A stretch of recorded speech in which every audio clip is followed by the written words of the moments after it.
வணக்கம், இது weekly fact check. ஒவ்வொரு வாரமும் அந்த வாரத்தில் பரவுன ஃபேக் நியூஸ் யார் பரப்புறாங்க, என்ன நோக்கத்துக்காக பரப்புறாங்க அப்படிங்கிறதெல்லாம் தொகுத்து இந்த வீடியோவில் பார்த்துட்டு இருக்கோம். ஸோ இந்த வாரத்தில் என்ன மாதிரியான ஃபேக் நியூஸ்லாம் பரவுது அப்படிங்கிறத பார்த்துடலாம். வணக்கம், இது யூட்டன். நான் விவேகானந்தன். நான் ராம். முதல்ல இந்த காலை உணவு திட்டம் இருக்குது இல்லைங்களா? அது வந்து எங்கே போனாலும் இந்த ஆட்சியில் வந்து இது ஒரு சாதனை, நாங்கள் கொண்டு வந்தோம் அப்படின்னு கிளைம் பண்ணுறாங்க இல்லைங்களா? அது குறித்தான ஒரு ஃபேக் நியூஸ். அது அந்த திட்டம் வந்ததுல இருந்து பல இது பரவிட்டு தான் இருக்கு. இப்போ என்ன வந்துச்சு, என்ன சொல்றாங்கன்னா, ஏடிஎம்கே ஐடி விங்ல இருந்து இந்த காலை உணவு திட்டத்தை கொண்டு வந்தது யாரு? ஸ்டாலின் கிடையாது, எடப்பாடியார் கொண்டு வந்தார் அப்படின்னு சொல்லிட்டு பரப்புறாங்க. எப்போனா 2019 வந்து எடப்பாடியார் இதை கொண்டு வந்துட்டார், காலை உணவு திட்டத்தை அப்படின்னு பரப்புறாங்க. ஸோ என்ன உண்மை என்ன அப்படின்னு பார்த்தோம்னா, 2019 காலை உணவு திட்டம் மாதிரி ஒரு திட்டம் வந்து இங்கே வந்திருக்குது. ஆனால் அதை தமிழ்நாடு கவர்மெண்ட் கொண்டு வரல. அக்ஷய பாத்ரா அப்படிங்கிற ஒரு என்ஜிஓ அவங்க நான் கொண்டு வந்த அந்த ஒரு திட்டம். அந்த என்ஜிஓ யார் கூட ஒப்பந்தம் போட்டாங்கிறது தான் ரொம்ப முக்கியமானது. ஆளுநர் கூட ஒப்பந்தம் போட்டிருக்காங்க. ஆளுநர் மாளிகையும் சென்னை கார்பரேஷனும் சேர்ந்து ஒரு என்ஜிஓ கூட ஒப்பந்தம் போட்டிருக்காங்க. ஆக்சுவலா ஆளுநர் மாளிகை வந்து இப்படி எல்லாம் ஒப்பந்தம் போடக்கூடாது. இது வரைக்கும் இந்த மாதிரி வெல்ஃபேர் ஸ்கீம்ஸுக்கு ஒரு நிறுவனத்தோட ஆளுநர் மாளிகை ஒப்பந்தம் போடுறது அப்படிங்கிறதெல்லாம் ஒரு வழக்கமே கிடையாது. ஒரு புது வழக்கத்தை அதிமுக ஆட்சியில் ஆளுநராக இருந்த பன்வாரிலால் புரோஹித் உருவாக்கினார். அந்த சமயத்தில் சென்னை கார்பரேஷனும் இந்த ஒப்பந்தத்துக்குள்ள இருந்ததே அப்படின்னு சொன்னோம்னா, அந்த சமயத்தில் உள்ளாட்சி எலெக்ஷனே நடக்கல. சென்னை கார்பரேஷனுக்கு மேயர், துணை மேயர் யாருமே கிடையாது. அதிகாரிகள் தான், கமிஷனர் தான் இருந்தார். அந்த கமிஷனர்கிட்ட பேசி ஆளுநரும் சேர்ந்து அச்சய பாத்ராங்கிற ஒரு என்ஜிஓ, இந்த இஸ்கான் ஹரே கிருஷ்ணா அந்த குரூப்போட என்ஜிஓ, அவங்க கிட்ட சென்னை மாநகராட்சியில் இருக்கக்கூடிய ஸ்கூல்ஸுக்கு மட்டும் பிரேக்ஃபாஸ்ட் நீங்கள் கொடுங்கன்னு ஒரு ஒப்பந்தத்தை போட்டாங்க. அதுக்கு வந்து கவர்மெண்ட் காசு 5 கோடியை தமிழ்நாடு கவர்மெண்ட்டுக்கிட்டே கேட்காம நம்ம ஆளுநர் எடுத்து கொடுத்துட்டாரு. அந்த என்ஜிஓ எப்படிப்பட்ட என்ஜிஓ அப்படின்னு பார்த்தோம்னா, அதுதாங்க மேட்ரு. இந்த என்ஜிஓடைய கூட்டங்களுக்கெல்லாம் பார்த்தோம்னா நம்ம ஆர்எஸ்எஸ் தலைவர் மோகன் பகவத்லாம் வருவார். பெரிய என்ஜிஓ இருக்கு. வந்து மத ரீதியிலான மதம் பரப்புதல் தான் அவங்க வேலை. தாய் மதம் திரும்ப வைக்கிறது, எல்லாத்தையும் சாப்பாட்டுலேயே திரும்ப வைக்கிறாங்க. ஓகே. ஸோ அதனால என்ன பண்ணுவாங்கன்னா, அவங்க வந்து சாப்பாட்டில் வந்து வெங்காயம் பூண்டெல்லாம் சேர்க்க மாட்டாங்க. ஏன்னா அது வந்து அவங்க கொள்கைக்கு எதிரான. ஆமாம், சாத்வீக உணவு. வெங்காயம் பூண்டெல்லாம் சாப்பிட்டா ஒரு மாதிரி மண்டக்கொள்ளை ஆகிடுமா. சரி, ரைட்டு. நம்ம பூண்டு வெங்காயம் சாப்பிட்றதெல்லாம் எங்கள் வழக்கத்தில் இல்லை அப்படின்னு நம்ம நிர்மலா சீதாராமன் கூட பார்லிமெண்ட்டில் சொன்னாங்க இல்லைங்களா? அந்த மாதிரியான ஒரு குரூப் இவங்க.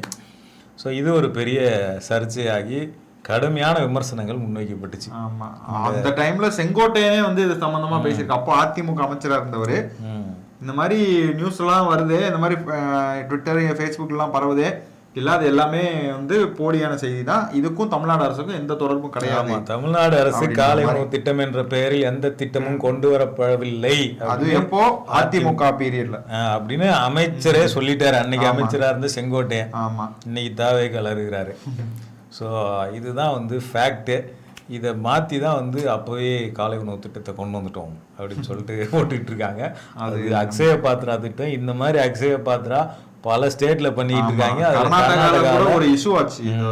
அவங்க வந்து கர்நாடகாவில் நிதியெல்லாம் கலெக்ட் பண்ணி அதை மிஸ்யூஸ் பண்ணிட்டாங்கன்னு சொல்லிட்டு அவங்க மேலே ஒரு கம்ப்ளைண்ட்லாம் வந்தது. ஸோ அந்த அமைப்பு தான் இங்கே நடத்தினாங்களே தவிர தமிழ்நாடு கவர்மெண்ட் பட்ஜெட்டில் எந்த காசும் ஒதுக்கி எந்த திட்டமும் வழங்கப்படலை. அடுத்து இன்னைக்கான தமிழ்நாட்டோட சென்சேஷன் அப்படின்னா இந்த விஷயம்தான். என்னன்னா, தஞ்சாவூர்ல வந்து தாவேகா தலைவர் விஜய் ஒரு கூட்டம் போட்டிருந்தாரு. கூட்டத்துக்கு வந்து ஏராளமான தொண்டர்கள், ரசிகர்கள்னே சொல்லுவோம், அவங்கள ரசிகர்கள்லாம் நிறைய பேர் வந்தாங்க. கூட்ட நெரிசலில் கீழே விழுறதெல்லாம் பார்த்துருப்போம். அப்போ வந்து ஒரு யாரும் எதிர்பாராத ஒரு சம்பவம் நடந்துச்சு. என்னன்னா, அவரை ஃபாலோ பண்ணிட்டு வர்ற தொண்டர்கள் இருக்காங்கல்ல, அதுல ஒரு 2 பேர் வந்து போலீஸ் ஜீப்ல இடிச்சு ஆக்சிடென்ட் ஆகி ஒருத்தர் வந்து ஐசியூல இருக்காரு அப்படிங்கிற மாதிரிலாம் நியூஸ் வந்துட்டு இருக்கு. ஆக்சுவலா அது எதிர்பாராத சம்பவம்னு சொல்ல முடியாது. ஏன்னா எல்லா கூட்டங்கள்லயும் ஏதோ ஒன்று நடந்துட்டு தான் இருக்கு. இது மாதிரி நடக்கலனா தான் எதிர்பாராத விதமாக எதுவும் நடக்கவில்லை அப்படின்னு செய்தி வரணும். அந்த மாதிரி தான் போயிட்டு இருக்கு. அந்த மாதிரி நடந்துச்சு. இப்போ என்ன கிளைம் பண்றாங்க அப்படின்னா, போலீஸ் ஜீப்பு ரிவர்ஸ்ல எடுத்தேன், அதாவது பின்னாடி வர்றதை தெரிஞ்சும் போலீஸ் ஜீப் ரிவர்ஸ்ல எடுத்ததுனாலதான் அங்க ஆக்சிடென்ட் நடந்துச்சு, வேணும்னே இதை பண்ணிருக்காங்க அப்படின்ற மாதிரி ஒரு கிளைம் டிவிக்கு. ரோட்ல 2 இளைஞர்கள் விஜயை பாக்குறதுக்காக அவங்க இப்படியே பார்த்துன்னு வண்டி ஓட்டிட்டு வராங்க. எதிரில் ஒரு இடத்துல போலீஸ் ஜீப் நிற்கிது. அவங்க வந்து திடீர்னு போலீஸ் ஜீப்பை பார்த்தோன்னே அவங்க எல்லாம் வண்டியை ஸ்லோ பண்ண முடியல, மோதி கீழே விழுந்துடுறாங்க, பயங்கரமாக அடிபட்டுடுது. ஸோ இதில் என்ன பண்ணுறாங்கன்னா அந்த வீடியோவில் போலீஸ் ஜீப் பாருங்கள் பின்னாடி ரிவர்ஸ் எடுக்கிறாங்க அப்படின்னு போடுறாங்க. ஆக்சுவலாக அந்த ஜீப் அங்கே தான் நின்றுட்டு இருக்கு. அங்கே நின்றுட்டு இருந்த ஒரு ஜீப்பு அந்த கேமரா வியூக்கு வந்து அது வந்து ஏன்னா நிறைய வண்டி வருது, வெள்ளம் வேகமாக வருது அப்படிங்கிற பட்சத்தில் அது வந்து ரிவர்ஸில் போகிற மாதிரி தான் தெரியுது. ஆக்சுவலாக கேமரா மூவ்மெண்ட்டில் இருக்குது. கேமரா இப்படி போறதுனால கார் இங்க நிக்கிறதுனால இது இப்படி தெரியுது. நம்ம பஸ்ல ஜன்னல் வழியா உட்காந்துருந்தோம்னா பார்த்தோம்னா மரம்லாம் பின்னாடி போற மாதிரி இருக்கும். அந்த மாதிரியான ஒரு காட்சி தான் இது. இங்க நிறைய வண்டி வருது, கேமரா ஆங்கிள் வந்து அவங்க நடு ரோட்டுக்கு மேல தாண்டி போயிட்டு இருக்காங்க, முன்னாடி போயிட்டு இருக்காங்க. அதனால அந்த ஆங்கிள் பார்க்கும்போது அந்த வண்டி பின்னாடி நகர்ற மாதிரியான ஒரு தோற்றம் அளிக்குது. ஆனா ஒரிஜினலா போலீஸ் ஜீப் வந்து அங்க நின்றுட்டு இருக்குது. அதுவும் அது ரோட்டுக்கு நடுவுல எல்லாம் நின்றுட்டு இல்ல, ரோட்டுக்கு ஓரத்தில் நின்று இருக்கு. என்ன அப்படின்னா அது ரோடு மாதிரி தெரியும் பாக்குறதுக்கு. அது என்ன அப்படின்னா அந்த பஸ் ஸ்டாப் இருக்கும்ல, ஹைவேல பஸ் ஸ்டாப் இருந்ததுன்னா என்ன பண்ணுவாங்கன்னா அந்த மெயின் 2 லேன் இருக்கும்ல, அந்த 2 லேனோட சேர்த்து ஒரு எக்ஸ்ட்ரா லேன் ஒன்று வளைச்சு போடுவாங்க. பஸ் ஓரமா ஒரு வந்து நின்று அப்புறம் திருப்பி உள்ள வந்து ஜாயின் பண்ணணுங்கிறதுக்காக. அந்த மாதிரியான ஒரு எக்ஸ்ட்ரா லேன் அது. அந்த லேன் எக்ஸ்ட்ரா லேனுங்கிறதுனால அந்த இடத்துல அந்த போலீஸ் ஜீப்பை நிறுத்தி வச்சுருந்துருக்குறாங்க. இவங்க தான் வந்து எந்த ரூல்ஸையும் ஃபாலோ பண்ண மாட்டாங்க. ஸோ எல்லா வண்டியும் எல்லா பக்கமும் போனதில் இந்த பசங்களும் என்னன்னு பார்க்காம ரோட்டை பார்க்காம விஜயை பார்க்குற ஆர்வத்தில், விஜயை வீடியோ எடுக்கிற ஆர்வத்தில் அப்படியே பார்த்துட்டு போய் திடீர்னு அங்கே போலீஸ் ஜீப்பை பார்த்து இடிச்சிட்டாங்க. இடிச்சிட்டாங்க, அவங்க கீழே விழுந்துட்டாங்க, விஜய் போயிட்டாரு. அவ்வளோதான் விபத்து நடந்திருக்குது. இனிமே இந்த மாதிரி நடக்காம பார்த்துக்கிறோம் அப்படின்னு சொன்னால் அதுக்கு பேர் பொறுப்பு. அதுதான் ஒரு அரசியல் கட்சி எடுத்துக்க வேண்டிய பொறுப்பு. ஸோ ஆனால் இங்கே என்ன நடக்குதுன்னா ஒவ்வொரு முறையும் இங்கே கரூரில் ஸ்டாம்பு நடந்ததுன்னா பழி வாங்குறதுனா என்ன பழி வாங்குங்க, ஒன்று ஆஃபீஸில் இருப்பேன் இல்லை வீட்டில் இருப்பேன் அப்படின்னு சொல்கிறது. சேலத்தில் மீட்டிங்கை போட்டு அங்கே ஹீட் ஸ்ட்ரோக் வந்து ஒருத்தர் செத்துட்டாரு. ஸோ அது வரைக்கும் தாவேகா கூட்டங்களில் பந்தல் போடுற வழக்கம் இல்லை. ஒருத்தர் செத்ததுக்கு அப்புறம் தான் அந்த பந்தல் போடுற வழக்கத்தை கொண்டு வந்துருக்குறாங்க. சரி அட்லீஸ்ட் இப்போவாச்சும் மாறி இருக்கிறாங்களே அப்படின்னு பார்த்தோம்னா அப்பயும் என்ன பரப்புனாங்க அப்படின்னா பர்மிஷன் கொடுத்தது 12 to 3 வெயில் நேரத்தில் பர்மிஷன் கொடுத்து வேணும்னே சரி பண்ணியிருக்கிறாங்க. வெயில் அடிச்சா கூட அவங்க தான் காரணம், மழை பெஞ்சாலும் அவங்க தான் காரணம். ஆனால் பர்மிஷன் லெட்டர் இவங்க 12 to 3 தான் கொடுத்துருக்குறாங்க. ஸோ இப்போ போலீஸ் ஜீப்பு பின்னாடி வந்து இடிச்சிருச்சு. இவங்க கூட்டத்தில் என்ன நடந்தாலும் அது பின்னாடி யாரோ ஒருத்தவங்க சதி. இப்போ நம்ம இந்த கூட்டத்திலே பார்த்தோம்னா அந்த பேரிகார்டை உடைச்சிட்டு பார்க்கும்போது ரொம்ப பயங்கரமா. விஜயோட வேன் பக்கத்துல வந்து ஒரு அம்மா கீழே விழுகும் போது அதை கண்டுக்காம அப்படியே போறதா இருக்கட்டும். ஸோ ஒரு பெண்ணெல்லாம் கீழே விழுறாங்க, அவங்க மேலே ஏறி ஓடுறாங்க. ஸோ அந்த சம்பவத்தில் நல்ல வேலையாக அந்த சம்பவத்தில் எந்த அசம்பாவிதமும் நடக்கலை, யாருக்கும் பெரிய அடிப்படலை, இல்லை யாருக்கும் உயிராபத்து ஏற்படலை. ஒருவேளை ஏற்பட்டிருந்ததுன்னா அதுவும் சதியோட கணக்குல +1 இவங்க வந்து கேஷலா பனையூர்ல. ஏன்னா அக்கௌண்டபிலிட்டியை ஒரு கட்சி எடுத்துக்காத வரைக்கும் அங்க நடக்கிற எல்லாம் சதியாகத்தான் அவங்க தொண்டர்களுக்கு பயிற்றுவிக்கப்படும். இது வந்து தாவேகாவினுடைய வரலாற்றில் தொடர்ந்துகிட்டே இருக்கு. இது ஒரு நல்ல அரசியல் கட்சிக்கு அழகு கிடையாது. அடுத்தது நம்ம அடுத்தடுத்து அதிரடிகள் நடந்தது இல்லைங்களா? போன வாரமே அதிரடி வாரம் தான். அதுல வந்து பன்னீர்செல்வம் தர்ம யுத்தம் நடத்திட்டு இருந்தாரு அதிமுகவில். அவர் இப்போ திமுக கட்சியிலே சேர்ந்துட்டாரு. தேமுதிக கூட பிஜேபி கூட பேசிக்கிட்டு இருந்துட்டு திடீர்னு திமுக கூட்டணியில் வந்து ஜாயின் பண்ணாங்க. நம்ம ஆள் வந்து கட்சியிலே ஜாயின் பண்ணிட்டாரு. ஸோ துண்டையே மாற்றி விட்டார் அப்படிங்கிற மாதிரி வந்து சேர்ந்துட்டாரு. இந்த நேரத்தில் பார்த்தோம்னா அவர் ஒரு டிரைவர். ஸோ ஒரு அதிமுக காலத்துலேருந்தே அவர் கூட ஓட்டிகிட்டு இருக்காரு. அம்மா கூட இருந்த டிரைவர், அம்மாவுடைய விசுவாசி. அவர் வந்து டிஎம்கே கூட சேர்ந்துட்டு ஸ்டாலினுக்கு பிறந்த நாள் வாழ்த்து சொல்ல வராருன்னு சொல்லிட்டு அந்த கோவத்தில் கடுப்பில் காரை விட்டு இறங்கி போயிட்டார். இனிமேல் உனக்கெல்லாம் டிரைவராக என்னால் இருக்க முடியாது, நான் அம்மா விசுவாசி அப்படின்னு ஆக்சுவலாக டிரைவர் சொல்கிறாரு. அவரே சொல்கிறார், நாங்கள் போர்ட்டிகோவில் வந்து வண்டி நிறுத்தணும். வண்டி நிறுத்தும் போது ஐயா என்ன சொன்னார், பொக்கே எடுப்பா, வண்டி பொக்கே எடுத்துட்டு சீக்கிரமாக வண்டியை ஓரம் போடுப்பா, பின்னாடி வண்டி வரப்போகுது அப்படின்னு. வேறு யாரும் கூட இல்லை, வேலை செய்யறதுன்னு பார்த்தா நான் ஒருத்தந்தான் இருந்தேன். மிச்சம் யாரும் எல்லாம் பின்னாடி வந்துட்டு இருந்தாங்க. அதுக்குள்ளேயும் நான் சரி நம்ம எடுக்கலாம்னு சொல்லிட்டு சீட் பெல்ட்டை கைட்டு பொக்கே எடுக்கிறதுக்கு போனேன். அதை வந்து இவங்க ஒரு கண்டெக்டாக போட்டு இது பண்ணிட்டு இருக்காங்க. நானே ஒரு சாதாரண டிரைவரு, என் பொழப்புல ஏன் மண்ணலி போடுறாங்கன்னு தெரில.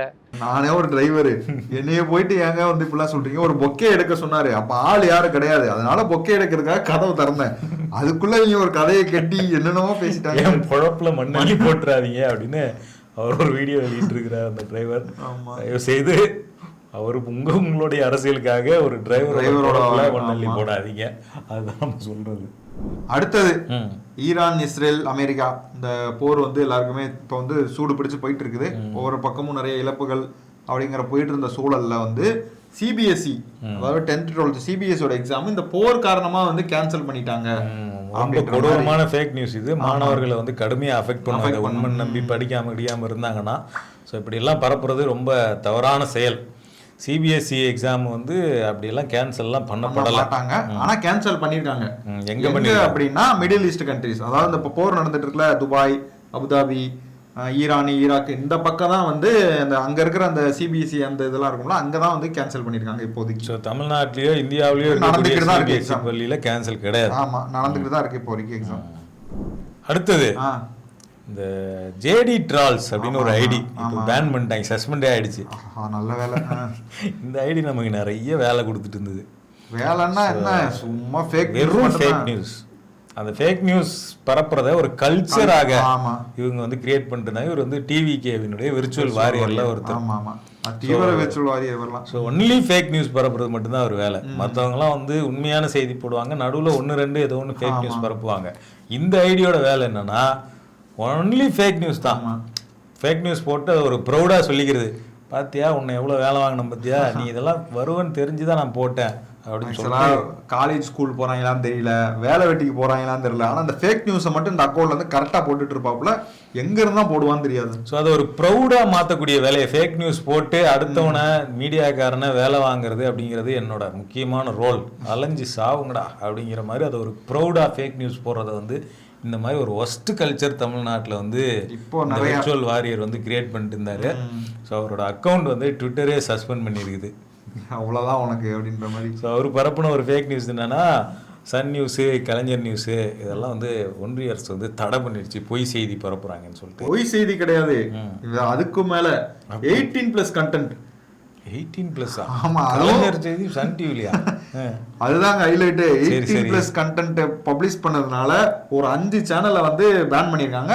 அதுல வந்து 2 வந்து சன் நியூஸும் 1 கலைஞர். பொய் செய்தின்னு சொன்னா கூட கொஞ்சம் நம்புற மாதிரி இருக்கும். ஆமா, இதுல 18+ மனசாட்சியே எல்லாம் போட்டுட்டு இருக்கானுங்க. ஸோ அதான் அது என்னன்னா, ஒரு ஃபேக் நியூஸையும் நான் ஒரு கல்ச்சரா பரப்புறேன். நீ ஃபேக் நியூஸ்னு படிச்ச உடனே கண்டுபிடிச்சா கூட எனக்கு பரவாயில்ல, நான் பரப்பிட்டே இருப்பேன். ஏதாவது 1-2 ஹிட் ஆகி அது பரவும். ஆமா, அந்த மாதிரியான ஒரு மனநிலை, ஒரு மோசமான மனநிலையை ஒரு ஒரு கட்சியாக வளர்த்தெடுக்கிறாங்களா அப்படிங்கிற கவலை வந்து வருது நமக்கு. இதை பண்ணுங்க அப்படின்னு சொல்ற மாதிரியே பண்ணிட்டு இருக்காங்க. ஏன்னா இப்ப சமீபத்துல வந்து காசு கொடுக்குறாங்களா இல்லையாங்கிறத கூட நம்மளால உறுதிப்படுத்த முடியாது. பட் வந்து இப்ப சமீபத்துல இந்த மீடியாக்களோட பேரை வச்சு இந்த ஐடி இன்னும் எக்கச்சக்க பேர் யூட்டன்ங்கிற பேர்ல யூட்டனோட லோகோவே பயன்படுத்தி மோசமான ஃபேக் நியூஸை பரப்பிட்டு இருந்தாங்க. குறிப்பா சன் நியூஸோடைய கார்டு, சன் நியூஸோடைய எடிட்டர் குணசேகரன், அவரை பத்தி ரொம்ப மோசமான ஆபாசமான அவதூறுகள், ஒவ்வொரு நியூஸ் சேனலுடைய பேரு லோகோலாம் பயன்படுத்தி முகம் சுளிக்கிற வைக்கிற அளவுக்கான ஒரு செயலை பண்ணிட்டு அதை வந்து ரொம்ப அடிய பாத்தீங்கல்ல அப்படின்னு எல்லாரும் கொண்டாடுறாங்க அவங்களே. இது எந்த மாதிரி மனநிலைன்னு தெரியல. இது வந்து பொதுவா எல்லாருமே பண்ணா வந்து ஒரு இதா தெரியும். குறிப்பிட்ட ஒரு கட்சிக்கு, குறிப்பிட்ட ஒரு தலைவருக்காக நாங்க வந்து இவ்வளவு தூரம் பண்ணுவோம் அப்படிங்கிறது இதை எப்படி எடுத்துக்குது? நியூஸ் சேனல்ஸோட பேரை பயன்படுத்தி சர்காஸ்டிக்கா நிறைய பேர். ஆமா, இப்ப புதிய தலைமுறைங்கிறத சும்மா 1-2 மாத்திட்டு சர்காஸ்டிக்கா பண்றது வேற. அதை வந்து ஒரு ஆபாசமாக பரப்புறது, இல்லை வந்து ஒரு அந்த சேனலுடைய பேர்ல இந்த ஃபேக் நியூஸ் பரவணும் அப்படிங்கிறதுக்காகவே வந்து இந்த மாதிரி ராகுல் காந்தி வந்து நாங்குநேரி விஷயத்துல கடுமையான கண்டனம் அப்படின்னு போடுறது, காங்கிரஸ் கூட்டணி முறிந்தது அப்படின்னு பரப்புறது, செல்வ பெருந்தகை இப்படி சொல்லிட்டாரு அப்படின்னு போடுறது, இந்த மாதிரி குணசேகரன் வந்து பாலியல் கேஸில் வந்து அவர் மேலே வழக்கு பதிவுன்னு போடுறது, இந்த மாதிரி இல்லாத செய்திகளை வந்து ஒரு நியூஸ் கார்டோட பேரில் எடிட் பண்ணி அதை வந்து பொய் செய்தியாக பரப்பி அதை ஒரு கொண்டாடுற மனநிலை இருக்குல்ல, அது ரொம்ப மோசமான மனநிலை. அரசியல் கட்சிகளை அவதூறு பண்ணி நம்ம பார்த்துருக்கோம், மீடியாக்களை விமர்சித்து பார்த்துருக்குறோம், நம்மளே கூட விமர்சிச்சிருக்கோம் மீடியாக்கள் ஃபேக் நியூஸ் போடுறாங்கன்னு சொல்லிட்டு. ஆனால் மீடியாக்கள் பேரை பயன்படுத்தி ஃபேக் நியூஸை பரப்பி அதை கொண்டாடுகிற மனநிலை அப்படிங்கிறது தமிழ்நாட்டு அரசியலுக்கே ரொம்ப புதுசு. ஆமாம். ஸோ இது வந்து இதை வந்து சென்னை பத்திரிகையாளர் மன்றமே இதை வன்மையாக கண்டித்து இதை செய்தவர்கள் மேலே புகார்லாம் கொடுத்துருக்குறாங்க. அதில் நிறைய ஐடி இப்போ வந்து காலி பண்ணிட்டு போயிட்டாங்க, பாதி சஸ்பெண்ட் ஆயிடுச்சு. ஸோ இது ஒரு மோசமான ஒரு ஒரு கல்ச்சர் வந்து இந்த வாரத்தில் உருவெடுத்திருக்கு. இது இந்த தேர்தலில் என்னவா எதிரொலிக்க போகுது அப்படிங்கிறத தான் நம்ம ரொம்ப கவனத்தோடும் அச்சத்தோடும் அணுக வேண்டியிருக்கு. அடுத்தது நம்ம இவங்க ஃபாத்திமா பாபு இருப்பாங்கல்ல, படத்தெல்லாம் நடிப்பாங்க, செய்தி தொகுப்பாளராக இருந்தாங்க. அவங்க வந்து ஸ்டாலின் வந்து அவங்கள கடத்திட்டு போனாரு. இது பல வருஷமா நான் சின்ன வயசுல இருந்து இதை கேட்குறேன். ஃபாத்திமா பாபு வந்து ஸ்டாலின் வந்து கடத்திட்டு போயிட்டு அவர் வந்து பாலியல் தொல்லைகள் கொடுத்தார் அப்படின்னு சொல்லிட்டு இந்த வதந்தி வந்து பல வருஷமா பரபர வதந்தி. எப்படி வந்து இது வந்து ஸ்டாலினுக்கு வந்து கேன்சர், அவர் சிங்கப்பூரில் போய் ரத்தம் மாற்றிட்டு வருவார்னு ஒரு வதந்தி பரவும் இல்லைங்களா, அந்த மாதிரி இது இன்னொரு வதந்தி நீண்ட வருஷமா பரவுறது. வாய் வழியாவே பரவன வதந்தி, வாட்ஸ்அப்லாம் இல்லாத காலத்திலே. ஆமா, இப்போ வாட்ஸ்அப் ஃபேஸ்புக்னா கேட்கவா வேணும். இந்த வதந்திக்கு வந்து பார்த்தோம்னா ஃபாத்திமா பாபு 2018 முற்றுப்புள்ளி வச்சாங்க. இல்லை அப்படி எதுவுமே நடக்கல, அந்த மாதிரி சம்பவம் எங்கேயுமே கிடையாது, நான் அவரை மீட் பண்ணதே இல்லை அப்படின்ற மாதிரி அவங்க சொல்லிட்டாங்க. எனக்கு அவர்கிட்ட பழக்கமே கிடையாது, எதுவுமே தெரியாது, எதுக்கு இப்படி ஒன்று பரப்புறாங்கன்னே தெரிலன்னு சொல்லிட்டு அவங்க வந்து ஒரு பேட்டியே குமுதமுக்கு வந்து வெளிப்படையாகவே கொடுத்தாங்க. அதில் அவங்க சொன்ன பாயிண்ட் ரொம்ப முக்கியமானது. என்னன்னா, அவங்க தூர்தர்ஷனில் நியூஸ் வாசிக்கிறவங்களா இருந்தாங்க. இடையில அவங்களுக்கு ஒரு சீரியலில் நடிக்க வாய்ப்பு கிடைச்சிச்சு. ஸோ தூர்தர்ஷனில் பாலிசியாகவே வந்து நீங்கள் செய்தி வாசிப்பாளராக இருந்தீங்கன்னா வேறு எதுலேயும் போய் நடிக்கக்கூடாதுன்னு வச்சுருந்துருக்காங்க போல். அதனால் இவங்க வந்து கொஞ்ச நாள் வந்து தூர்தர்ஷனில் வராமல் போய் சீரியலில் நடிச்சுருந்துருக்காங்க. அந்த கேப்பில் இவங்க காணோம் அப்படின்னு சொல்லிட்டு ஸ்டாலின் வந்து இதை கடத்திட்டாங்கன்னு சொல்லிட்டு பரப்பியிருக்கிறாங்க. அதை இன்னமும் அதை பரப்பிட்டே இருக்கிறது தான் ஒரு ஆச்சரியமான விஷயம். அதை எடுத்து இதே குரூப் தான் ஜேடி ட்ரோல்ஸ், அதே ஜேடி ட்ரோல்ஸ் தான். அவன் வேற வேலையே கிடையாது, அவனுக்கு இதான் வேலையே. அடுத்து நம்ம அண்ணாமலைஜி ஒரு ஸ்டேட்மெண்ட் சொல்லியிருக்காரு. என்ன அப்படின்னா, தமிழ்நாட்டோட டெப்ட் டு ஜிடிபி ரேஷியோ இருக்குல்ல, அது வந்து 2011 16% தான் இருந்துச்சு. இப்போ திமுக ஆட்சிக்கு வந்ததுக்கு அப்புறம் 26% ஆயிருக்கு. அதாவது ரொம்ப மோசமா போயிட்டு இருக்குது அப்படின்றத ஒரு சொல்லியிருக்காரு. 2011 திமுக 2021 தான் ஆட்சிக்கு வந்து. 2011 இருந்து 21 வரைக்கும் அதிமுக ஆட்சி. ஸோ கம்பேர் பண்ணும், திமுகவால் கடன் அதிகமாச்சு அப்படின்னா 2021 இருந்து 26 தான் கம்பேர் பண்ணணும். 11 இருந்து 26 எதுக்கு கம்பேர் பண்றாரு?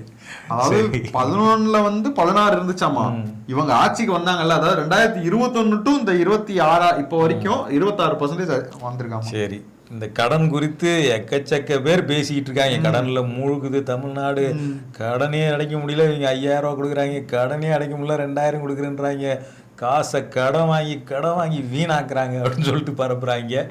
கடனை பற்றி எந்த நாலேஜுமே இல்லாதவர்கள் தான் இதை பரப்பிட்டு இருக்காங்க. ஒரு அரசாங்கம் கடன் வாங்குவதை பற்றி ப்ராப்பரான நாலேஜ் இருக்கிற யாரும் தமிழ்நாடு கடனில் மூழ்குது அப்படின்னு சொல்ல மாட்டாங்க. So dept to GDP ratio அப்படிங்கிறது என்னன்னா, இப்போ வந்து சிம்பிளான டேர்ம்ஸில் சொல்லணும் அப்படின்னு வச்சிங்களேன், இப்போ எனக்கு சம்பளம் வந்து 20,000 இருக்குன்னு வச்சிங்களேன், எனக்கு ஒரு கிரெடிட் கார்டு கொடுக்குறான்னு வச்சுக்கோங்க, அவன் எவ்வளோ கொடுப்பான்? ஒரு 40,000 கொடுப்பான். அதே எனக்கு 1 லட்ச ரூபா சம்பளம் இருக்குது, அப்போ எனக்கு எவ்வளோ கிரெடிட் கார்டு கொடுப்பான்? ஒரு 2 லட்ச ரூபா கொடுப்பான். அப்போ என்னன்னா, நம்ம எவ்வளோ சம்பாதிக்கிறோமோ, நம்ம எவ்வளோ வெல்த்தியாக இருக்கிறோமோ அந்த அளவுக்கு தான் நம்மளால் கடன் வாங்க முடியும். ஆமாம். ஸோ அதனால் டெப்ட் டு ஜிடிபி ரேஷியோ என்னன்னா, தமிழ்நாட்டினுடைய மொத்த உற்பத்தி மதிப்பில் எவ்வளோ % கடன் வாங்கியிருக்கிறாங்க அப்படின்னு கண்டுபிடிக்கிறது. அப்போ தமிழ்நாட்டோட ஜிடிபியில் 2011 16% இருந்தது கடன் அப்படின்னு சொல்கிறது உண்மைதான், அண்ணாமலை சொல்கிறது. ஆனால் 2021 வரைக்கும் ஏடிஎம்கே ஆட்சி இருந்தது. 10 வருஷம். அந்த 10 வருஷத்தில் அது எவ்வளோவா மாறுச்சு அப்படின்னா 28% ஆச்சு. 16லேருந்து 28, 10 வருஷத்தில். அடுத்த 5 வருஷம், இப்போ 2021 26 இருக்கு இல்லைங்களா, இந்த 5 வருஷத்துல அது 26 குறைஞ்சிருக்கு. 2% வந்து குறைஞ்சிருக்கு. அதை பத்தி பேசல. இங்க 16, இங்க 26. 16லேருந்து 28 போயிட்டு 28லேருந்து 26 குறைக்கப்பட்டிருக்கு. இது வந்து கடன் ஏறி போச்சு, தூக்கம் வர மாட்டேங்குது அப்படின்னு சொல்றாரு. இன்னொன்னு, ஃபினான்ஸ் கமிஷன் வந்து ஒரு வரம்பு வச்சிருக்கிறாங்க. டெப்ட் டு ஜிடிபி ரேஷியோ வந்து இந்த அளவை தாண்டக்கூடாதுன்னு. அந்த அளவுக்கு உள்ளாகத்தான் தமிழ்நாடு கடன் வாங்கி வச்சிருக்கு. பல மாநிலங்கள் இந்த வரம்பை தாண்டி கடன் வாங்கியிருக்கிறாங்க. தமிழ்நாட்டை பொறுத்த வரைக்கும் கடன் ஜிடிபியில் டெப்ட் டு ஜிடிபி ரேஷியோங்கிறது ஃபினான்ஸ் கமிஷன் செட் பண்ண அந்த வரம்புக்கு உள்ளாக சேஃப் லிமிட்டுக்குள்ளே தான் இருக்குது. ஸோ தமிழ்நாட்டின் கடனை பற்றி பரப்பப்படுகிற எல்லா செய்திகளுமே ஃபேக் நியூஸ் தான். ஆமாம். அடுத்து இந்த தேனி உத்தம பாளையம் இருக்குல்ல, அங்கே வந்து அந்த கருத்த ராவுத்தர் மேல்நிலை பள்ளி அப்படின்ற மாதிரி ஒரு ஸ்கூல் இருக்கு. அந்த ஸ்கூலுக்கு வந்து முன்னாடி வந்து அரசு மேல்நிலை பள்ளி தான் இருந்துச்சு. இப்போதான் வந்து இந்த கருத்த ராவுத்தர் மேல்நிலை பள்ளின்னு இவரோட பேரை வச்சிருக்காங்க. இது ஏன் வச்சிருக்காங்க அப்படிங்கறதான் காரணம். அந்த ஊர்ல வந்து முஸ்லிம்ஸ் அதிகம். அவங்க ஓட்டெல்லாம் வாங்குறதுக்காக இப்படி ஒரு பேரை வச்சு சிறுபான்மையர் ஓட்டெல்லாம் வந்து வாங்கிடலாம் அப்படிங்கிற ஒரு ஐடியா. வரலாறே மாத்தப்படுது பாருங்க. ஆமா, அவர் பண்ணாததா அப்படின்ற மாதிரி ஆகி போச்சு. சரி, நம்ம இதே ஒரு இந்து பேரை வச்சா நீங்க விடுவீங்களா? இந்துனா இலக்காரமா போச்சா அப்படின்னு பேசுறதுக்கு நம்ம ஐயா தர்ம போராளி கூட ஆக்டிவ்ல இல்ல. சரி சரிப்பா, அவரே வீட்டுல அவரே வந்து மோடியோ யாரும் விஷயத்துக்கு வாங்க. சரி, யார் இந்த கருத்த ராவுத்தர் அப்படின்னு நம்ம பார்க்கும்போது, இவர் அந்த ஸ்கூலுக்கா இருக்கட்டும், அந்த ஊர்ல இருக்கிற ஹாஸ்பிட்டலா இருக்கட்டும், இல்ல அந்த ஊருக்கா இருக்கட்டும், நிறைய விஷயங்கள் பண்ணியிருக்காரு. குறிப்பா சொல்லணும்னா அந்த ஸ்கூலுக்கு வந்து ஸ்கூல் கட்டுறதுக்காக இடம் கொடுக்கறது, 12 ஏக்கர் இடம் கொடுக்கறது, அங்க ஹாஸ்பிட்டல் கட்டுறதுக்கு 75,000 கொடுக்கறது, இந்த மாதிரி அப்பவுமே அதாவது 1954 அந்த டைம்லயே வந்து நிறைய உதவிகள் பண்ணி அந்த ஊர்ல வந்து ஒரு ஒரு எப்படி சொல்ல ஒரு வள்ளல் மாதிரி இருந்தது. ஆமா, ஒரு வள்ளல் மாதிரி அந்த ஊருக்கு வந்து அந்த ஏழை எளிய மக்களுக்கு வந்து நிறைய உதவி பண்றது அந்த மாதிரி இருந்திருக்காரு. அப்படி இருந்த ஒருத்தர் தான் இங்க வந்து மாத்தி ஒரு இந்த பேர் வச்சிருக்காங்க. ஆமா, அப்பவே இந்த பேர் வச்சிருக்காங்க. அது வந்து இந்த போர்டு வந்து இடிஞ்சு விழுந்ததுனால இப்போ வந்து அவர் பேர்ல ஒரு காலேஜ் இருக்கு. சரி, அந்த காலேஜ் வந்து அவங்கள வந்து அந்த போர்டை வந்து சரி செஞ்சு இப்போ புதுசா மாட்டிருக்காங்க. ஸோ வந்து முன்னாடியே 1950கள்ல இருந்து இருக்கிற ஒரு போர்டு, அந்த போர்டு சேதமடைஞ்சிருக்கு. அதை புதுசா கட்டும் போது திருப்பி அதுல இருக்க அதே பேர் தான் வைக்க முடியும். வேற பேர்லாம் சேதமடைஞ்சிருச்சுங்கிறதுனால அந்த பேரை கட் பண்ணிட்டு புது பேர்லாம் வைக்க முடியாது. ஆனா அந்த ஸ்கூலோட பேர் இன்னும் அரசு மேல்நிலை பள்ளின்னு தான் இருக்குது. ஸோ அந்த நுழைவாயில்ல அந்த பேரோட இருக்குது. ஏன்னா அது வந்து பழையங்காலத்தில் கட்டப்பட்ட நுழைவாயில். அதனால அவ்வளவுதான். இதை வந்து அப்படியே இஸ்லாமியர்கள் ஓட்டு அது இதுன்னு சொல்லி உடனே இதுல இந்துக்களுக்கு விரோதம் ஆயிடுச்சு. அடுத்தது இந்த 5,000 ரூபா கொடுத்தாங்க இல்லைங்களா, அதை கொடுத்துட்டு அப்படியே சைடில் வாங்கிடுவாங்க. எப்படிங்க? எப்படி சொல்லுங்க? டாஸ்மாகா இல்லையே, டாஸ்மாக்னு சொன்னா கூட பரவாயில்ல, பஸ் கட்டணத்தை ஏத்திட்டாங்க சொல்லிட்டு 5,000 ரூபா கொடுத்து பஸ் டிக்கெட் வழியா அதை வாங்கிடுறாங்க அப்படின்னு சொல்லிட்டு எங்க இருந்துன்னா மதுரையில இருந்து ஸ்ரீவில்லிபுத்தூர் போற பஸ்ஸோடைய கட்டணம் அப்படின்னு சொல்லிட்டு டிக்கெட்டை போட்டிருக்காங்க. 75 ரூபா இருந்தது, இப்போ அநியாயத்துக்கு 100 ரூபாயா ஆகிட்டாங்க அப்படின்னு சொல்லிட்டு டிக்கெட்டை போட்டோவோட போட்டு ஆதாரத்தோட போட்டிருக்காங்க. இந்த அறிவிப்புமே இல்லாம 25 ரூபா ஏறி இருக்கு. எதுவுமே சொல்லாம சைலண்டா ஏத்திட்டாங்க அப்படின்னு சொல்லிட்டு. ஆனா உண்மை என்னன்னா அந்த டிக்கெட்லேயே ஓரத்துல போட்டிருக்கு என்ன அப்படின்னா ஏசி பஸ் டிக்கெட்னு. ஏசி பஸ்ஸுக்கு குழுன்னு போவீங்களா? அங்க வந்து சரி இல்ல அப்படி குழுன்னு போனாலுமே கூட அறிவிக்காம டிக்கெட் ரேட்டை ஏத்திருந்தா தப்புதான். ஆனா அது முன்னாடியே 100 ரூபா தான். சாதாரண பஸ்ல தான் 75 ரூபா. ஸோ அந்த சாதாரண பஸ் டிக்கெட்டுன்னு சொல்லிட்டு ஏசி பஸ் டிக்கெட்டை போட்டு நீங்க வந்து ஒரு ஃபேக் நியூஸை பரப்புறாங்க. இந்த விதத்துல நான் தெரியல. அடுத்தது நம்ம நாம் தமிழர்ல இருந்து வரவே இல்லை நினைச்சேன் ரொம்ப நேரமா. தாரிகா சல்மான் அப்படின்னு ஒருத்தவங்க இருப்பாங்க, நிறைய அடிச்சு விடுவாங்க. வந்து ஒரு முஸ்லீம் அப்படின்ற அடையாளத்தோடு வந்து நின்றுக்கிட்டு இஷ்டத்துக்கு அடிச்சு விடுவாங்க. ஸோ அவங்க வந்து சமீபத்தில் தந்தி டிவியில் இந்த மக்கள் மன்றம்னு ஒரு நிகழ்ச்சி நடத்துவாங்கல்ல, அதில் பேசும்போது ஒன்று சொல்லியிருக்கிறாங்க. இது நிறைய பரவுச்சு, கடந்த 2 வாரமாக பார்த்தோம்னா இந்த செய்தி பெருசாக பரவுச்சு. ஏன்னா இந்த 5,000 ரூபா கொடுத்ததுலேருந்து இந்த 5,000 ரூபாயை வந்து ஆதி திராவிட நலத்துறை காசை எடுத்து கொடுத்துட்டாங்க, அந்த பட்டியலின மக்களுக்கு போக வேண்டிய பணத்தை திருடி இங்கே கொடுத்து விட்டாங்க எலெக்ஷனுக்காக அப்படின்னு சொல்லிட்டு ஒரு ஃபேக் கேம்பெயின். அதே கேம்பெயினை இவங்க ஒரு டிவிலே நின்றுட்டு பேசினாங்க. அது என்ன உண்மை என்ன அப்படின்னா, ஒவ்வொரு திட்டத்திலையுமே நீங்கள் அதோடைய பட்ஜெட்டில் இருக்கக்கூடிய அதோட அக்கௌண்டிங் எடுத்து பார்த்தீங்கன்னா ஆதி திராவிட நலத்துறை சிறப்பு தொகுப்பு அப்படின்னு ஒரு தனியான அக்கௌண்டிங் மெத்தட் இருக்கு.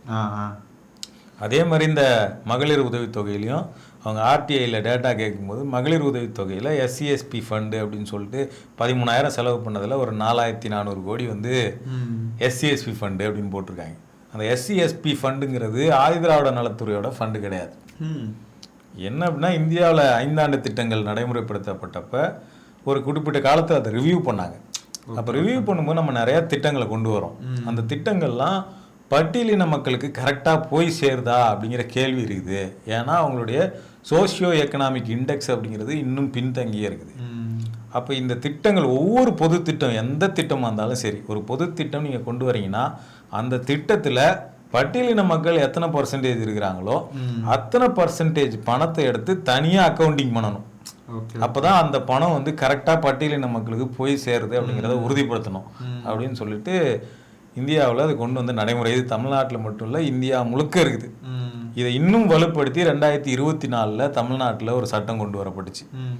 இந்த பணத்திலிருந்து 1% பணம் கூட வீணாக்கக்கூடாது. அந்த பணத்தில் ஏதாவது எக்ஸ்ட்ரா மீந்ததுன்னா கூட அதை வந்து அடுத்த நிதியாண்டுக்கு இது பண்ணணுமே தவிர திருப்பி அனுப்பக்கூடாதுன்னு சொல்லிட்டு தமிழ்நாட்டில் இன்னும் அந்த சட்டத்தை வலிமைப்படுத்தினாங்க. அப்போ அதன் அடிப்படையில் பார்த்தோம்னா தமிழ்நாட்டில் இந்த மகளிர் உதவித்தொகை மட்டும் கிடையாது, இப்போ வீடு கட்டி கொடுக்குற திட்டம் கொண்டு வந்தால் கூட இப்போ அதுக்கு ஒரு 10,000 கோடி ஒதுக்குறாங்கன்னா அதில் 20% எஸ்சி மக்கள் இருக்காங்கன்னா 2,000 கோடியே SC/ST ஃபண்ட் அப்படிங்கிற பேரில் தனியாக அக்கௌண்டிங் பண்ணணும். அந்த பணம் முழுக்க SC/ST மக்களுக்கு தான் போய் சேரணும். அதுலேருந்து எடுத்து அந்த 2,000 கோடியை எடுத்து ஜென்ரலுக்கோ ஓபிசிக்கோ செலவு பண்ண முடியாது.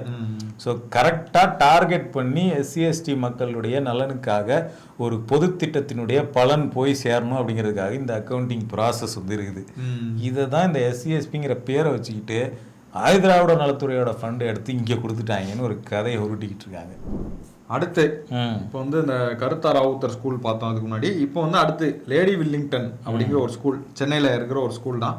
இந்த ஸ்கூல்ல வந்து இந்த பாத்ரூம் வசதி இருக்குல்ல, அது வந்து சரியாவே கிடையாது. இதுதான் வந்து ஆமா ரொம்ப வந்து பாத்ரூம் வந்து ஓப்பன் டாய்லெட்டா இருக்கு அப்படின்ற மாதிரி, இதுதான் திராவிட மாடலோட சாதனை அப்படின்ற மாதிரி போட்டு அந்த போட்டோவை பரப்ப 1000க்கும் மேற்பட்ட பெண்கள் இதனால பாதிக்கப்பட்டிருக்காங்க ரொம்ப மோசமான டாய்லெட்னால அப்படின்னு சொல்லிட்டு போட்டோ. இந்த போட்டோ வந்து அந்த ஸ்கூல்ல எடுக்கப்பட்ட போட்டோ தான், அதுல எந்த மாற்று கருத்துமே கிடையாது. ஆனா அது இப்ப எடுக்கப்பட்டது கிடையாது, அதிமுக ஆட்சி, அதாவது 2015 எடுக்கப்பட்ட ஒரு போட்டோ. 10 வருஷம் ஆயிடுச்சு. அப்ப எடுக்கப்பட்ட அந்த போட்டோ இதுக்காக வந்து தனியா வந்து ஃபண்ட் எல்லாம் ஒதுக்கி அதை வந்து ரெடிலாம் பண்ணிட்டாங்க. அதுக்கப்புறம் ஒரு 6 வருஷங்கள் 7 வருஷங்கள்ல அந்த ஸ்கூல்ல எவ்வளவு மாற்றங்கள் நடந்துருச்சு. ஆனாமும் இன்னமும் அந்த கக்கூசை தூக்கிட்டு தான் வந்துட்டு இருக்காங்க. இன்னும் 2015 வராங்க. அடுத்தது நம்ம வழக்கம் போல வாரியர்ஸ் தான், விட மாட்டாங்களே நம்மள. டைம்ஸ் ஆஃப் இந்தியா ஒரு கருத்து கணிப்பு வெளியிட்டிருக்கு. ஆனா யாருக்கும் தெரியாது. அது டைம்ஸ் ஆஃப் இந்தியா வெளியிட்டது யாருக்கும் தெரியாதா? சரி, என்ன அப்படின்னா 43% தமிழ்நாட்டில் வந்து விஜய்க்கு ஆதரவு இருக்குது, ஓட்டு இருக்கு அப்படின்னு சொல்லிட்டு. 43 தமிழ்நாட்டு வரலாற்றுல எந்த கட்சிக்குமே தனியா இவ்வளவு வாக்கு சதவீத ஆதரவு இருந்ததில்லை. ஸோ இவர் வரலாற்றிலேயே முதல் முறையாக தமிழக வெற்றி கழகத்திற்கு ரோல் மாடல்னு சொன்ன எம்ஜிஆர் கூட இவ்வளவு வாக்கு சதவீதம் இருந்தது கிடையாதுப்பா இருக்குதுன்னு சொல்லிட்டு போட்டிருக்காங்க. ஆனா டைம்ஸ் ஆஃப் இந்தியாவில் கடல்லே இல்லை இந்த மாதிரியான ஒரு சர்வே. ஆமா, அவங்களே திணறிட்டாங்க போல. அவங்களே ஒரு வந்து இல்ல இது வந்து எங்களோடது கிடையாது, ஃபேக் அப்படின்ற மாதிரி அவங்களே போட்டாங்க. இஓஏங்கிற ஒரு லோகோவை வச்சுக்கிட்டு இப்படி ஒரு கதையை கட்டி விட்டுட்டாங்க. இது மாதிரி நம்ம எப்பெல்லாம் நம்ம வீக்லி ஃபேக்ட் செக் போடுறோமோ அப்பெல்லாம் ஒரு கருத்து கணிப்பு வந்துடும். அதுவும் இவங்க தான் மெஜாரிட்டியா இருப்பாங்க. அடுத்து இந்த ஜவ்வாது மலை இருக்குல்ல, இதை பத்தின ஒரு ஃபேக் நியூஸ். என்னடா ஜவ்வாது மலையா அப்படின்னு பார்க்கலாம். ஆமா, என்ன அப்படின்னா அந்த தேர்தல் வரப்போகுது, அதுக்காக வந்து இப்போ முடிய போற நேரத்துல இருந்து எல்லாமே பண்றாங்க, அவசர அவசரமா எல்லாமே பண்றாங்க அப்படின்ற மாதிரி நியூஸ் ஜே இருக்குல்ல மீடியா, அவங்க என்ன பண்ணிருக்காங்க, அந்த ஜவ்வாது மலையை வந்து சுற்றுலா தலமா மாத்துறாரு. எதுக்கு மாத்துறாரு? எலெக்ஷன் வரப்போகுது அதனால மாத்துறாரு. 5 வருஷமா நீங்க என்ன பண்ணீங்க? இப்ப இந்த மாசம் தான் உங்களுக்கு தெரியுதா ஜவ்வாது மலையில சுற்றுலாவை இன்னும் மேம்படுத்தணும் அதிகப்படுத்தணும் அப்படிங்கறதெல்லாம் இப்பதான் தெரியுதா அப்படிங்கிற ஒரு கேள்வியோட ஒரு நியூஸ் கார்டை போட்டிருக்கிறாங்க. என்னன்னா ஜவ்வாது மலையில வந்து இந்த சாகச சுற்றுலா தலமா அறிவிச்சிருக்காங்க. எப்போ? போன வருஷமே அதை அறிவிச்சிட்டாங்க. அதை வந்துட்டு இன்னும் அறிவிக்கவே இல்லை. அதை வந்துட்டு இப்பதான் வந்து எலெக்ஷன் வர்றதுனாலதான் அறிவிக்கிறாங்க. 5 வருஷமா என்ன பண்ணிட்டு இருந்தீங்க அப்படின்ற மாதிரி நம்ம தான் கேட்க வேண்டியிருக்கு நியூஸ் ஜேவை. ஒரு வருஷமா நீங்க என்ன பண்ணிட்டு இருக்கீங்க, யாரும் இப்போ வேலை பார்க்கலன்னு நினைக்கிறேன்.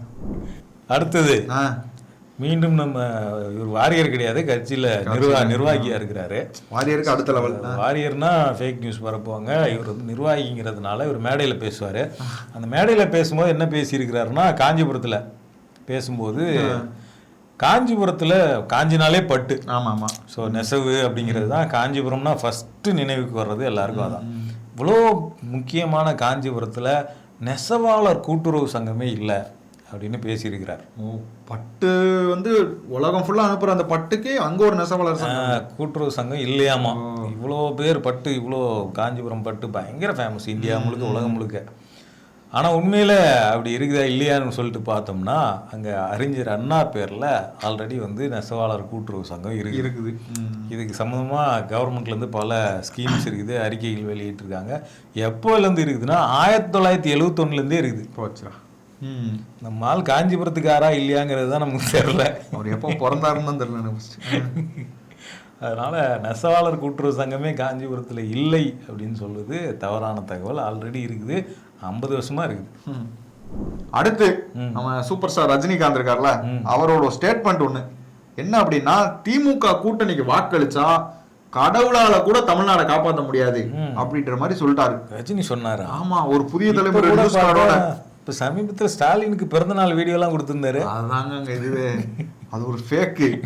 அது வந்து இந்த புதிய தலைமுறை பேர்ல ஃபேக்கா ஒரு நியூஸ் கார்டை ரெடி பண்ணி அதை பரப்பிட்டு இருக்காங்க. இப்ப கிடையாது, அது 2019 அப்பையில இருந்து பாலிமர் பேர்ல பரப்பிட்டு இருந்தாங்க. இப்ப புதிய தலைமுறை வந்து ஒரு ப்ரமோஷன் கொடுத்துருக்காங்க, அப்கிரேட் ஆயிருக்கு. எலெக்ஷன் நேரத்துல கூட இது நிறைய சுத்துக்கு போகலாம். ஆமா, எத்தனை சுத்து வருதுன்னு பாக்கலாம். பயந்துதான் ரஜினி வீடியோ கொடுத்தாருன்னு தெரியல, நம்ம உண்மையிலே சொன்ன நினைச்சுக்க போறாங்க. அடுத்தது ரஞ்சனா நாச்சியார். இவங்க வந்து பேர் எப்படி ஃபேமஸ் ஆச்சுன்னா, ஒரு ஸ்கூலில் வந்து இவங்க பேர் எப்படி ஃபேமஸ் ஆச்சுன்னா, ஒரு பஸ்ஸில் தொங்கிட்டு போன பசங்க, சின்ன பசங்களை பிடிச்சி டொப்பு டொப்புன்னு அடித்து வீர பெண்மணி அப்படின்னு சொல்லிட்டு வைரல் ஆனாங்க. சின்ன பையங்களை அடிச்சு உடனே பாஜக சேர்ந்துட்டாங்க. சரியான வைரலா. ஸோ இந்த வைரலுக்கான பின்னணியே அப்போதான் தெரிஞ்சுது. அப்புறம் பாஜகவில் சரியான வாய்ப்புகள்லாம் கிடைக்கலன்னு சொல்லிட்டு நம்ம தாவேகாவில் புதிதாக இணைந்து விட்டார்கள். சரி, அதனால தாவேகாவில் இணைஞ்ச பிறகு இவங்க வந்து ஒரு விவாத நிகழ்ச்சிகள்லாம் கலந்துக்கிறாங்க. ஸோ அதில் ஒன்று பேசும்போது நீட் தேர்வு ஒழிக்கிறோம், நாங்கள் ரகசியம் வச்சுருக்கோம்லாம் சொன்னீங்க, ஆனால் ஒழிக்கல. அதெல்லாம் கரெக்டு தான், சரி, ஒழிக்கல, சரியான விமர்சனம். அடுத்தது, நீட் தேர்வுக்கு உங்களால் ஒரு இலவச கோச்சிங் சென்டர் கூட உருவாக்கலையே நீங்கள், தமிழ்நாட்டில் இல்லையே, ஏன் அப்படின்னு கேட்குறாங்க. இது நியாயமான கேள்வி தானே இதுவும். ஆனால் உண்மையில் இருக்குது, இப்போ இல்லை, பல வருஷமாக இருக்குது. ஸோ 2023-24 பார்த்தோம்னா தமிழ்நாட்டில் வந்து +1 +2 படிக்கிற பசங்க ரெஜிஸ்டர் பண்ணியிருக்கிறாங்க கவர்மெண்ட்டினுடைய ஃப்ரீ கோச்சிங்காக. எவ்வளோ பேர் அப்படின்னா 46,216 ஸ்டூடெண்ட்ஸ் தமிழ்நாட்டில் கவர்மெண்ட்டினுடைய இலவச கோச்சிங்காக ரெஜிஸ்டர் பண்ணியிருக்கிறாங்க. அதுவும் நீட்டுக்கு மட்டும் கிடையாது, ஜேஇக்குமே இலவசமா கோச்சிங் போயிருக்காங்க இருக்குது. ஆமா, 30,000 பேர் கிட்ட அதுக்கும் வந்து ரெஜிஸ்டர் பண்ணியிருக்காங்க. ஸோ வந்து லட்சக்கணக்கான மாணவர்கள் தொடர்ச்சியாக அடுத்தடுத்த ஆண்டுகளில் சேர்த்து பயனடைஞ்சிட்டு வராங்க இந்த பயிற்சியினால. ஸோ ஒரு விஷயத்தை பற்றி பேசுகிறோம்னா அதில் குறைந்தபட்ச அப்டேட்டாவது இருக்கும். ஏதாவது டேட்டாவில் தப்பாக சொல்லலாம், ஏன்னா டேட்டாவெலாம் மனப்பாடமாக வச்சுக்க முடியாது, அதனால் பிரச்சனை இல்லை. ஆனால் பல வருஷமாக இயங்கிக்கிட்டு இருக்க ஒன்றை வந்து இல்லவே இல்லைன்னு சொல்கிறது வந்து ஒன்றுமே அதை பற்றி தெரியாமல் விவாதத்தில் கலந்துக்கிற மாதிரி தான் இருக்குது பார்த்தா. இல்லை அடிச்சு விட்றாங்களான்னு தெரில. திமுக ஆட்சியில் ஒரே பிளாட்ஃபார்ம் இருக்கு, அதாவது ரயில்வே ஸ்டேஷன் பிளாட்ஃபார்ம் இருக்குல்ல, அங்க வந்து ஒரே ட்ராக்ல வந்து 2 ட்ரெயின் நிக்குதான். எப்படி ஓடுது பாருங்க ஆட்சி, என்ன மாதிரி ஆட்சி நடத்துறீங்க அப்படின்ற மாதிரி ஒரு போட்டோ வீடியோ போட்டு போனா என்ன, நாங்க கொள்ளையடிக்கணும். ஆமா, அதுதான் அவங்களோட குறிக்கோள். அதனால வந்து இத பார்க்க கண்டுக்கவே மாட்டாங்க அப்படின்ற மாதிரிலாம் ஒரு ஹேஷ்டேக் இருக்கு, டிவிகே ஃபார் டிஎன். ஆஹா, அதெல்லாம் கூட நம்மளோட இத போட்டீங்கல்ல. சரி, 2 ட்ரெயின் ஒரே பிளாட்ஃபார்ம்ல இந்த பக்கம் நின்றுட்டு இருக்கு. இது வரலாற்றுலயே நடந்தது கிடையாது. அதுவும் திமுக தான் இதை பண்ணிச்சுன்னு சொன்னாங்க பாருங்க. அங்க இருக்கு உங்களோட பொது அறிவு, ஜெனரல் எல்லாம் கிரெயின். ஏன்னா வந்து ரயில்வே துறைக்கும் மாநில அரசுக்கும் எந்த சம்பந்தமும் கிடையாது. இது ஒன்றிய அரசோட கட்டுப்பாட்டுல இயங்குற ஒரு துறை தான் ரயில்வே துறை. ஸோ ஆக்சுவலா இப்படி ஒன்று நிக்குதுன்னு பார்த்தவங்க இது வந்து இதை எதிர்க்கணும் அப்படின்னா பிஜேபி எதிர்த்து இருந்தா கூட பரவாயில்ல, இருக்குல்ல இதுக்கும் திமுக தான். ஒரிஜினலா அங்க என்ன நடந்திருக்குது அப்படின்னா, மெயின்டெனன்ஸ் நடந்துட்டு இருந்திருக்கு அந்த ஸ்டேஷன்ல. அந்த ஒரு 2-3 அந்த தடத்தை வந்து இயக்காம அதுக்கு பதிலாக வேற தடங்கள்ல இயக்கி இருக்கிறாங்க. அப்ப மெயின்டெனன்ஸுக்காக ட்ரெயினை வந்து நிறுத்தி வச்சிருந்துருக்காங்க, சும்மா ஓட்டெல்லாம் இல்லை. அதை வீடியோ எடுத்து வச்சுக்கிட்டு இவங்க வந்து ஒரே ட்ரெயினில் ரெண்டு நேரம் ரெண்டு வந்து மோத போகுது, இப்படி தான் ஓடிக்கிட்டு இருக்கு தமிழ்நாடே அப்படின்னு பரப்பிட்டு இருக்காங்க. அதில் எங்கேயும் உண்மை கிடையாது. ஸோ இந்த மாதிரி இந்த வாரத்தில் வந்த முக்கியமாக பரவுன ஃபேக் நியூஸ், யார் பரப்புனாங்க, என்ன நோக்கத்துக்காக பரப்புனாங்க அப்படிங்கிறதெல்லாம் தொகுத்து இந்த வீடியோவில் பார்த்தோம். ஸோ அடுத்தடுத்த வாரங்களில் என்ன மாதிரியான ஃபேக் நியூஸ் பரவுது அப்படிங்கிறத அடுத்தடுத்த வாரங்களில் பார்க்கலாம். தொடர்ந்து யூடர்னுக்கு சப்போர்ட் பண்ணுங்க. ஸ்க்ரீனில் தெரியுற அந்த QR மூலியமா உங்களால் முடிஞ்ச நன்கொடை கொடுத்து யூடர்னுக்கு சப்போர்ட் பண்ணிட்டே இருங்க. நன்றி.